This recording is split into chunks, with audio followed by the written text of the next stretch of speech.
Welcome to the Audience Converter Podcast, the podcast for converting your audience from strangers to loyal fans. We dive deep and discuss how entrepreneurs, consultants, and coaches can level up their business to help more people in the world. Now here's your host, the creator of the Audience Conversion Method, Kimberly Weitkamp. Welcome to another exciting and solo episode of the Audience Converter Podcast. We are continuing our series on how to move people from strangers to loyal fans within your community.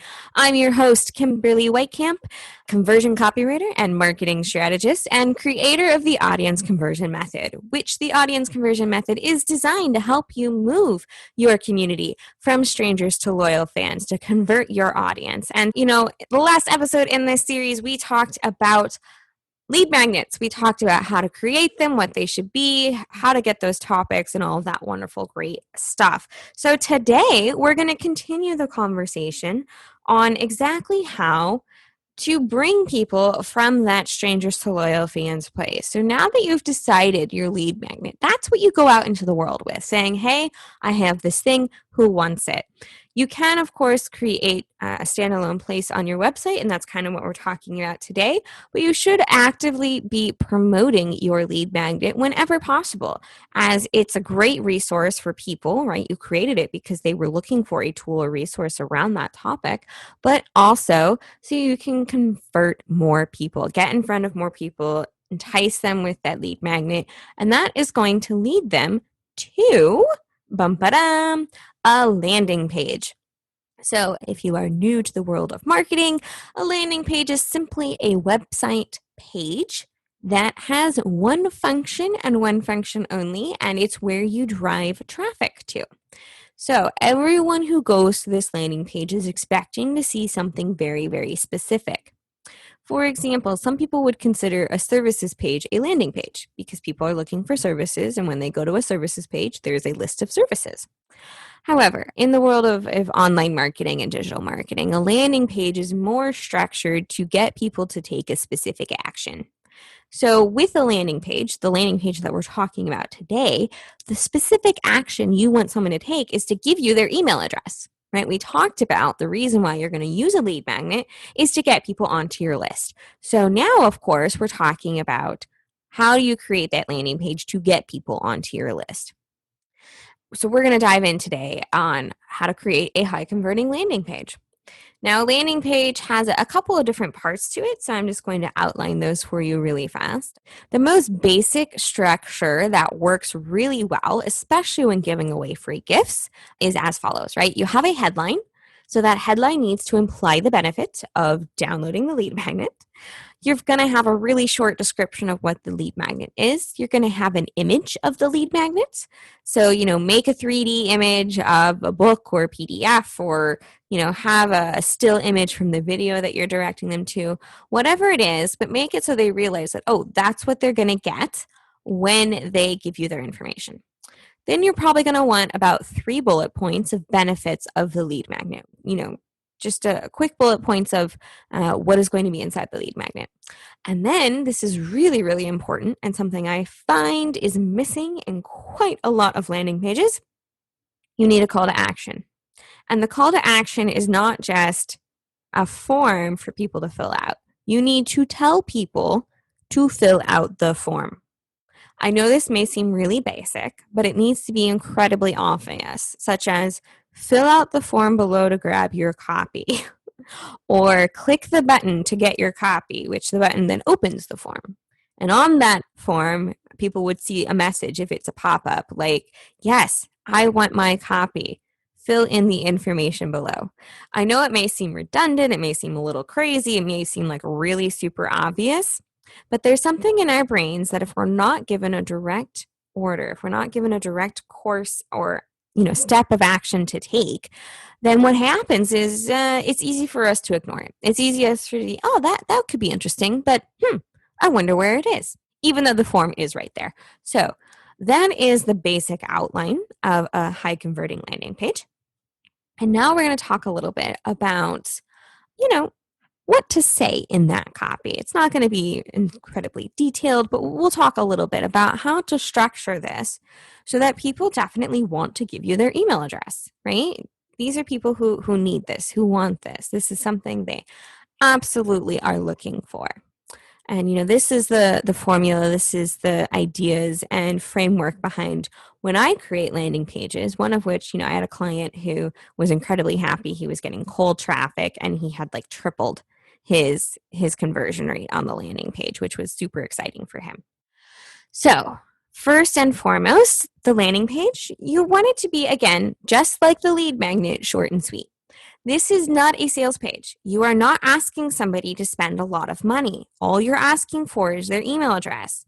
You can't just give them the name and then give me your email address. That's not enough information. It's not compelling enough for people to hand over their email address. However, you also don't need to have like 15 pages of copy.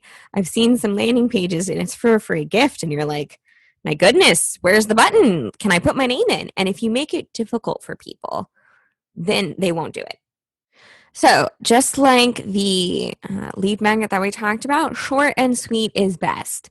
If you can fit the entire landing page on what we call above the fold, that would be great. Usually it's about one scroll. So when I am talking about above the fold, though, think about where your audience is coming from. Are they coming to you from Facebook? Then that landing page needs to be really well designed and laid out for mobile, because a lot of people look at Facebook on mobile. And when you click a link, right, you're kind of still in the Facebook app and it goes to a page. So it's really important for you to consider where the above the fold section is. It used to be, yes, okay, above the fold is on a laptop screen or on a desktop screen.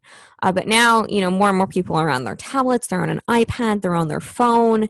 Mobile definitely is a higher percentage of people online than on desktops. I've personally find I like to make them on desktops just because they're easier to be able to see everything. But then you always need to check what does it look like on mobile so that you can create a really great experience for people. So that's a little bit of extra for you in terms of figuring out the software and all of that. But, you want to have it short and sweet. You want to have it really, really obvious, that call to action, as I said.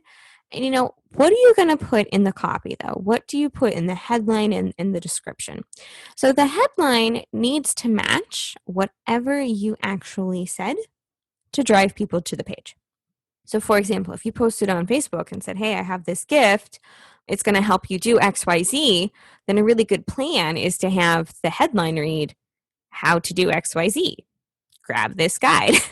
And, a lot of people want to get super clever with landing pages. They want to, showcase their writing chops, if you will. At the end of the day, the purpose of this is to, yes, give people an idea of what they're expecting, but also you really want to make it clear what they're going to get. So, for example, if you use a bunch of terms that are really, it's language that's inclusive to you and your community, but it's exclusive to people outside of your community, this is a tool to bring people into your community. So you want to be light on those phrases that are exclusive to other people because you're wanting to bring them in. Once they're in, then you can introduce them to that language and, they can start to use that phrasing. But if they're not in yet, you don't want to alienate them before they get there. So the headline is going to imply the benefit, right? Like how to get more opens, more clicks, and more sales from your emails. Well, okay, I want to know how to do that. Sure. And that is the headline on my landing page for Crafting the Perfect Welcome Series Guide. So your headline needs to imply the benefit of what they're going to get when they download the gift or when they watch the video or, when they grab the checklist, whatever it is that you're actually giving away. The short description is very, very short. We're talking 1 to 2 sentences here, and you want to build a rapport. So paint the picture for people. What are they struggling with now, and what would they like to not be struggling with? Are you struggling with getting people to open your emails? What would it mean for you if even 10% more of people could do that? There's a missed opportunity, and I'm going to tell you about it, for example.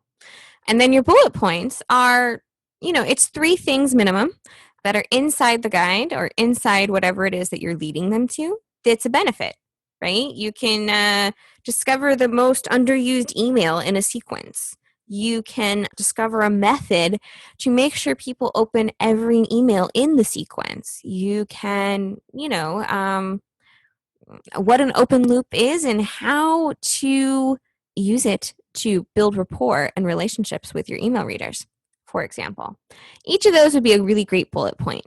When you make bullet points, you want them to raise curiosity.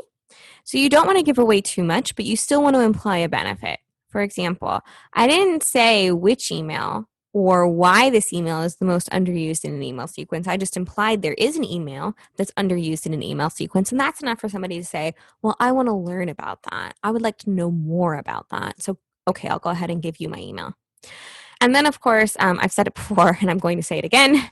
Definitely call to action, call to action, call to action. They're incredibly important. Make sure to tell people that they need to drop their email in order to get this gift. And one thing I like to do throughout the marketing sequence for people is to really build expectations and then meet them.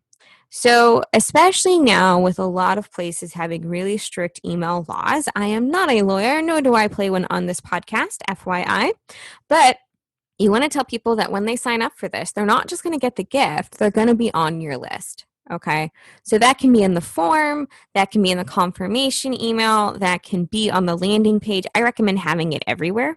And it can be a really short addition to your sentence. For example, on most of mine, what I say is something like, put your name and email address below to get this gift and get regular emails about marketing insights.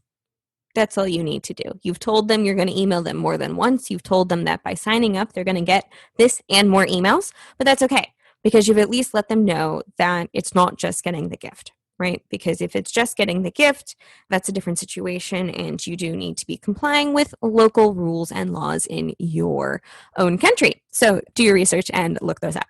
But, have a call to action. It needs to be incredibly obvious, and it needs to imply that you are going to be contacting these people again. So a quick overview for everybody. A converting landing page is going to have a headline that implies a benefit, a short description of the gift, an image of the gift if you can get it, at least 3 bullet points about why they should get this gift, and then a very direct call to action which has the form for them to fill out and put in their email address and maybe their first name. All right, so those are kind of the basics and a quick overview of a layout of a landing page that's going to do really well for you. And remember, you want to have that inclusive language. You want to have the language that everyone can understand whether or not they're in your community because you're bringing them into your community. So they're not a part of your community yet and they don't know necessarily the terms that you use. So make sure that you're, creating this to attract the right people for your community. Don't pick a topic that you don't want to talk about in your community. All right, that's it for today for this episode of the Audience Converter podcast on our special series about the Strangers to Loyal Fans process. Thank you for listening. And remember, if you are looking for information on, for example, how to create a landing page, do be sure to check out theaudienceconverter.com/resources. That is where you can grab one of my lead magnets and see my landing page. You can grab one of my lead magnets, which is all of the resources for software that you might need to build your many marketing assets. Again, theaudienceconverter.com/resources. And thank you so much for listening. Until next time, remember, keep calm and carry on and create your landing page. Thanks for listening to the Audience Converter podcast. For more information and important links about today's show or for access to our website, visit theaudienceconverter.com. Take a moment to rate and review on Apple Podcasts or wherever you get your podcasts.